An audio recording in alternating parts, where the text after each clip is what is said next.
भक्तों, ये तो आपने सुना ही होगा कि पुलिस अक्सर शातिर अपराधियों से जुर्म कबूल करवाने के लिए थर्ड डिग्री का इस्तेमाल करती है। लेकिन भक्तों, भूत प्रेत या बुरी आत्माओं को थर्ड डिग्री दिए जाने के बारे में शायद ही आपने सुना होगा।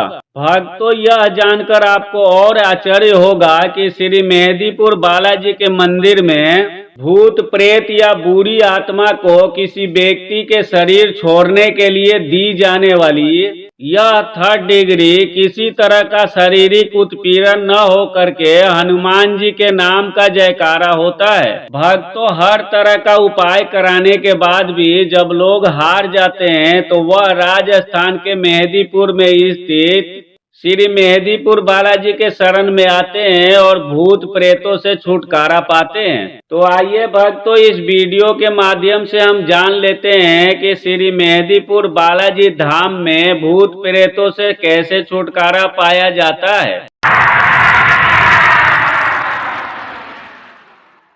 भक्तों, देश के कोने कोने से श्रद्धालु और बुरी शक्तियों से वशीभूत इंसान बालाजी के इस अदालत में माथा टेकने आते हैं। सकुशल और प्रसन्न होकर के घर लौटते हैं। यहाँ के प्रमुख देवता श्री बालाजी तो है ही, साथ में प्रेतराज और भैरवनाथ भी उतना ही महत्वपूर्ण है जितने कि श्री बालाजी है। भैरव जी इस दरबार में कोतवाल के रूप में जाने जाते हैं। उनका कार्य भूत प्रेतों को बंदी बनाना है।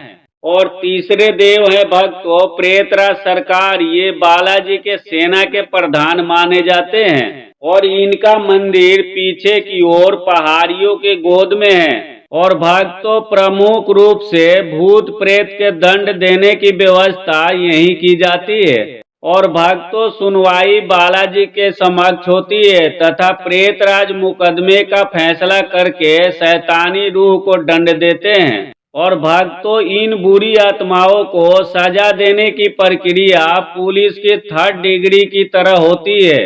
भक्तों, यह मंजर इतना डरावना होता है कि जिसे अगर आप अपनी आंखों से देखेंगे तो आपके भीतर के रूह तक कांप जाएगी।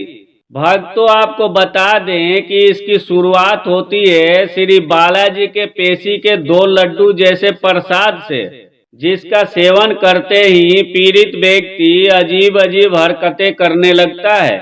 उसके बाद भक्तों, काम शुरू होता है प्रेतराज सरकार का, जो इन बुरी शक्तियों को थर्ड डिग्री की तरह यातनाएं देकर उन्हें वश में करते हैं। भक्तों, भले ही विज्ञान इस पर विश्वास न करे, लेकिन यह इसके भी समझ से परे है कि आखिर पीड़ित व्यक्ति श्री बालाजी का प्रसाद ग्रहण करते ही ऐसा व्यवहार क्यों करने लगता है। और भक्तों, अगर यह केवल बीमारी है तो मरीज पूरी प्रक्रिया संपन्न होने के बाद इस प्रकार ठीक होकर के कैसे लौट सकते हैं, जो लंबी चलने वाली बीमारियों की दवाइयों से भी ठीक न हो पाते हैं। भक्तों, मेहंदीपुर के चमत्कारों में कितना सत्य है और कितना मिथ्या है, यह शोध का विषय हो सकता है। लेकिन इस बात में कोई विवाद नहीं है कि यहाँ से हर साल हजारों की संख्या में लोग पीड़ा से मुक्त होकर संतोष के साथ प्रसन्नता पूर्वक अपने घर लौट जाते हैं। तो भक्तों, कमेंट में प्रेम से लिखिए जय श्री बालाजी महाराज।